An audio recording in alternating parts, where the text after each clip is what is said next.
The final moments of being in the Pulse Nightclub shooting were nothing short of just unbelievable. The gunman actually came into our stall. He was literally hovering over us, going to one person and shot them, went to another person and shot them, and then at the final shot, before it went off, the person that was literally laying next to me got closer, and I felt their warmth on my body. I felt their breath in my ear. And then the gunman shot again, and then that person right next to me screamed. And that's when the wall came crashing down.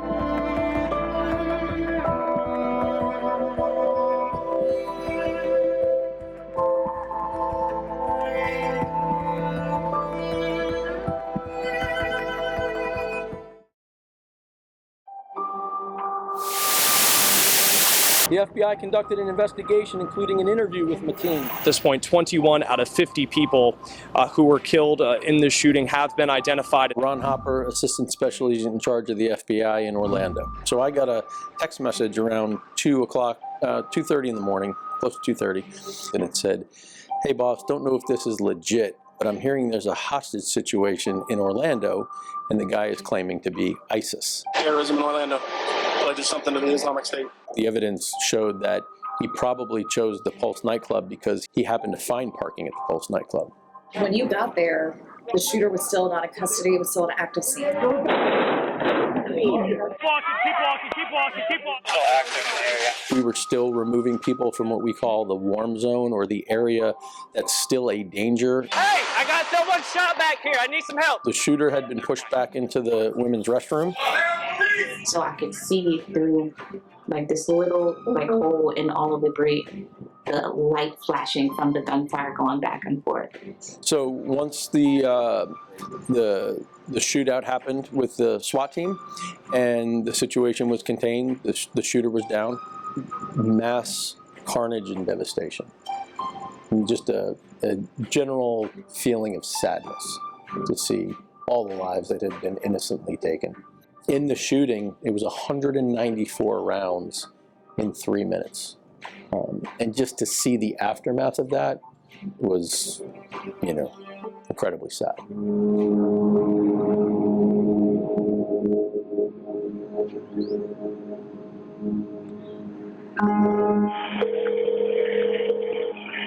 We need a count of how many patients have come into you. We were receiving a patient every minute in the first half hour. This was obviously on a scale that we've not seen before. Do you see the paramedics? Is he bleeding? Dr. Michael Cheatham, and I'm one of the trauma and burn surgeons here. It had literally occurred 2,100 feet from our door. So I was here for Sunday at 2 a.m. through till Monday night. Yeah, it was definitely all hands on deck. Make sure you apply some pressure to her to where she shot at. We had 400 plus team members who came in that morning. They weren't on duty. It was very hectic. 2 people to grab people put on the stretcher. Talk to the medic. Our trauma bay at that point had 6 beds. We had about 10 to 12 patients in there at that time because of the large volume. Back up. How long was it before you saw the last victims come in? So we had all of the victims that we were going to hear by about 5:30. A total of 53 that were injured. They have injuries that will affect them the rest of their life, both physically and mentally. It was a devastating night for many families. We saw that in their faces, and we learned a great deal that night about how to not only take care of victims and their families, but also how to take care of our own team, because it did have an impact on many people.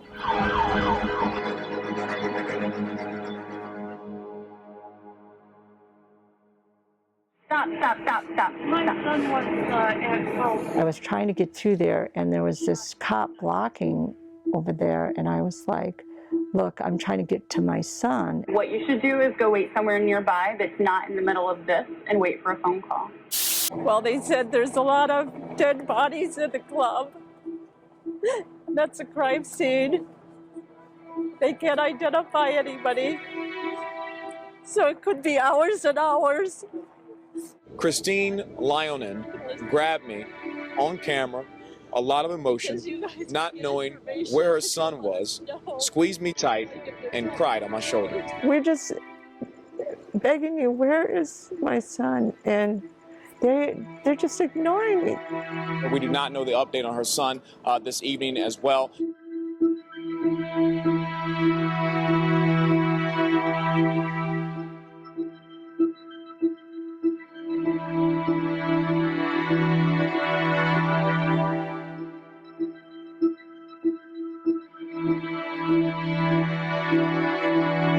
Before this point, you were willing to go in there yourself? Oh my God, I would have gone in there. In my mind, already I was thinking, I will go in there, find Christopher, put him on my back.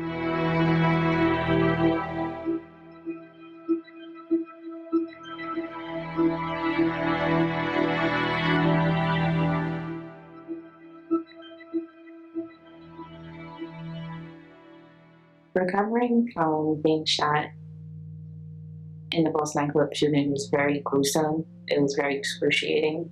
Just that process of learning how to even like move your legs again, it was so painful.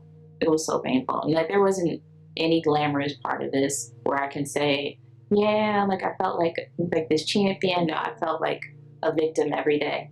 And it was several days after. And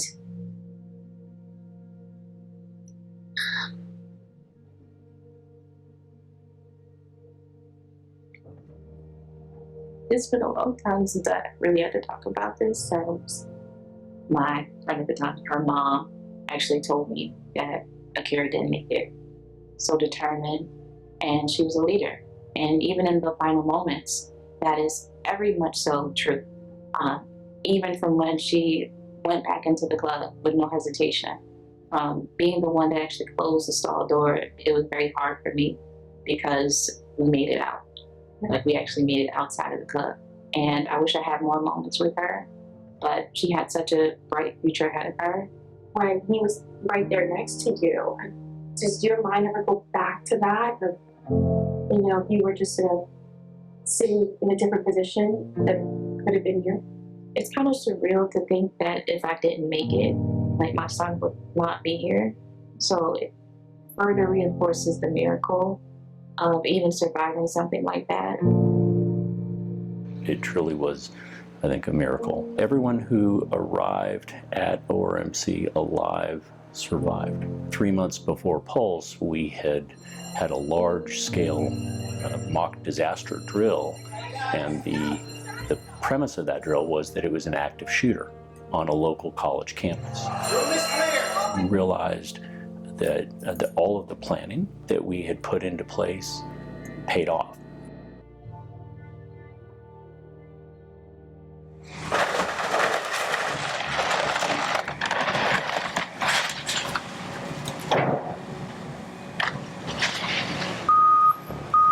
We want to do this memorial right and make a place where you can visit. You know, this is not a sight to see, just to come and look at it. This means something to people. That was emotional to see those coming down, knowing what they went through. You'll never get over something like this, something so tragic. The bathrooms were especially challenging to see getting them off. A lot of mixed emotions. A lot of the mixed emotions with the demolition of the club, because I can understand both sides of the parents who feel like perhaps part of their child is still in that space, and perhaps they feel the energy whenever they go there. Why are they doing this and putting my heart through, 10 years later? It's like I thought my heart had already felt all the pain it could possibly feel. There are some people that don't want to see this building go. Some people think that it's going to leave and they're going to lose some of their family members, their friends, that piece of them. What do you say to those people? Well, the family members felt very strongly that the memorial should be on the Pulse location. So that did not include or does not allow maintaining the building. I also understand for those who are still stuck in that place of pain and darkness and trapped in that depression, how having a fresh start could be good. Sometimes you got to tear things down to build them up better. But I pray that this will be a time now that we can come together and remember, and it be again a safe space for people.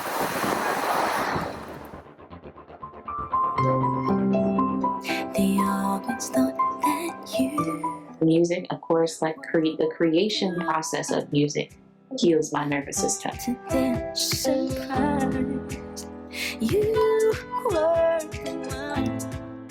I do believe that God did spare my life to do something in this earth, whether it is to enact change in somebody else, to not give up on themselves. Shower you with love and help you find. So even 10 years later, some people are still stuck in that place of pain and stuck in that place of darkness. You are a champion.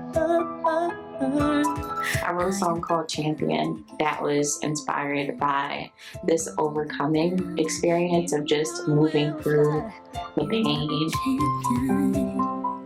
Never cross these roads. Asking literally in the song for the Lord to come save this world because so much is happening. And that song is so resonant today when you look at the events that are going on today. You met President Obama, correct? What was that experience like? The moment where he actually wrote on my journal and he wrote dream, big dreams. And that I still have that journal and I look at that literally like every week. I look at that journal. I pray that every day that I am not missing the mark. Some required therapy. Some people decided that healthcare was not for them. And how did you handle it? I relied on my faith. My wife drove and brought me dinner that night, and we just sat in the car and talked about all that we had seen and done at the hospital that day. So everyone copes with an event like this in their own way. Absolutely the most horrific scene that I have been either involved with or tasked with leading in my career so far. I probably think about it at some point almost daily, not from a trauma perspective, but from a lessons learned or experience gain perspective, and lessons that have been learned are being preached and taught even right now as we talk here today. 10 years later, is it surreal to think it's been this long? It's crazy, and some things have gotten a lot easier, and some things they just refresh back. Everybody says, well, at least you have the memories, but it's not just the memories. If you're my child and I'm looking at you, I'm like, oh yeah, I wonder what kind of old man you're going to be. We see way beyond your lifespan, and it just all disappeared. It's unfortunate that so many mothers have to go through this to understand the pain, the lifetime of pain that I just realize it's just something that is just going to be part of me until I die. I have like a weird mixed feeling with the word survivor.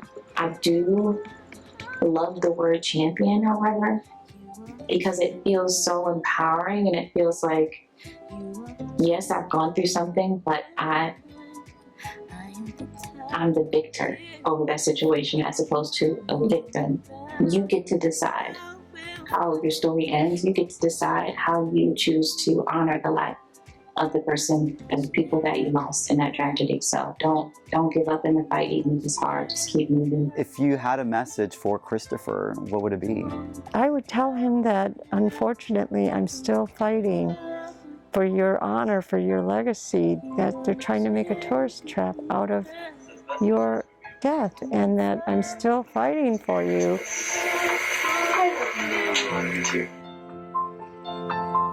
You are a champion.